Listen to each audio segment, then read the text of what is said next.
Hey everyone, today we're going to look at public opinion. Everyone happens to have an opinion out there about some type of issue.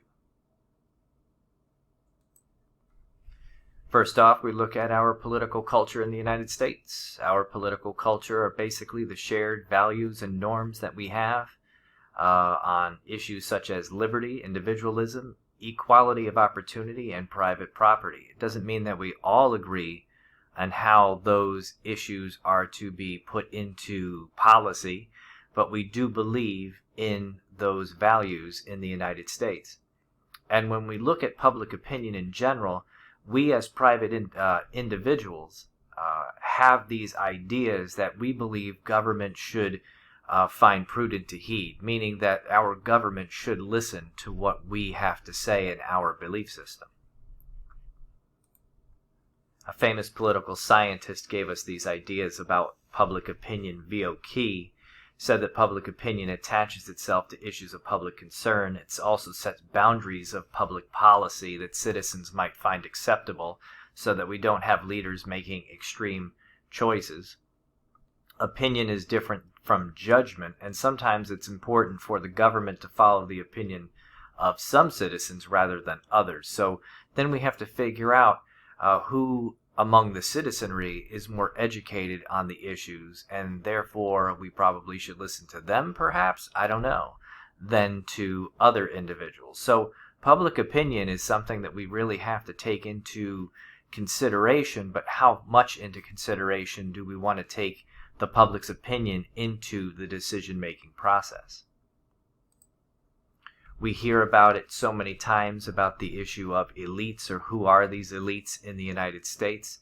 How knowledgeable are they on issues themselves? When we want to gauge public opinion, what we do is we engage in a polling system or a polling process. The earliest polls that we had were straw polls, but they were more of popular opinion beauty contests than being scientific in any nature. The first scientific design that we had was from George Gallup. We now use it as what we call the Gallup poll, but many other companies do scientific methods in order to come up with an idea of what the public is thinking about in terms of an issue at a given time. How we get our political views? We get our political views through our life. From the day that we're young to the day that we're old. And we get it from many different perspectives and many different avenues. This process is what we would call our political socialization. No matter what textbook you pick up and no matter what political scientist teaches you, your family is always the most primary form of political socialization. They teach you the difference between right and wrong.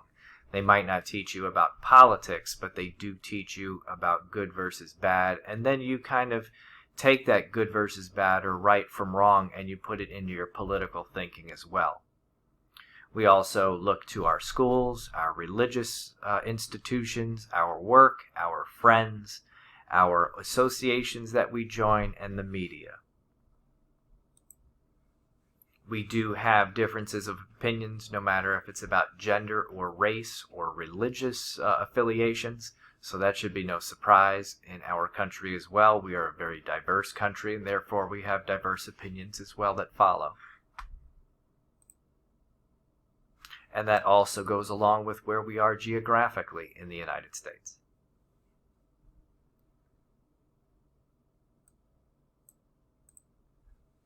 When we measure public opinion, we want to look at direction, we want to look at salience, or saliency, intensity, and stability. So those four things are taken into account when we want to judge the up and down of political opinion at a given time.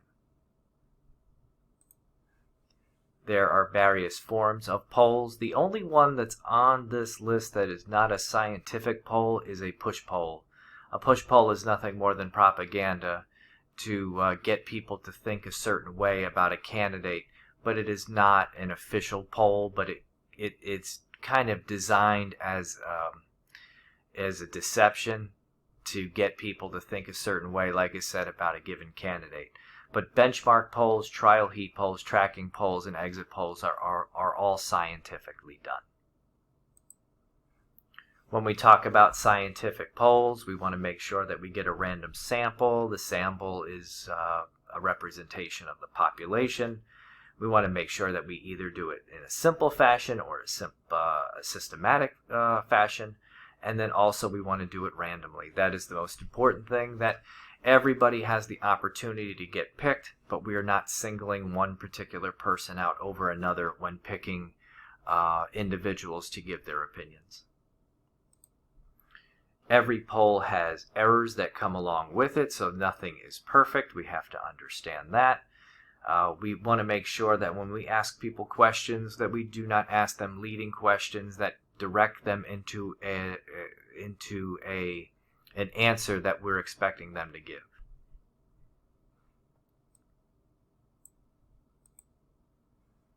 We also make sure that we try to poll people via landlines and cell phones. The problem with that is that nowadays people aren't giving out their phone numbers via the cell. So we want to make sure that we get a significant population, or I should say significant sample out there via the phone in terms of the polling that we're doing. Of course, when we're talking about public opinion, we want to look towards those people who are more educated, but everybody's opinion is valid.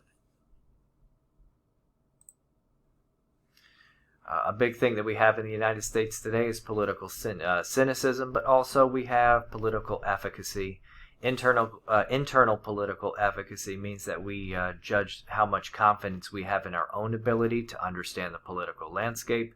External political efficacy means that the government is responsive to our demands.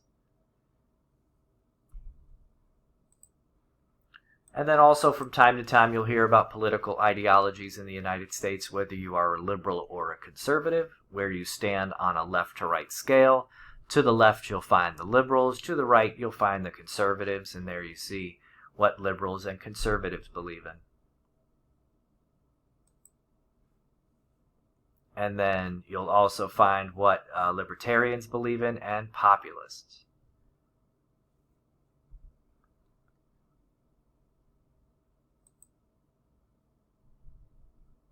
We also have to make sure that we understand that there's a difference between opinion and policy. Policy is actually written down. Opinion is just something that we think about. So we want to make sure that we know how we're translating what people are thinking into a cogent public policy that makes sense.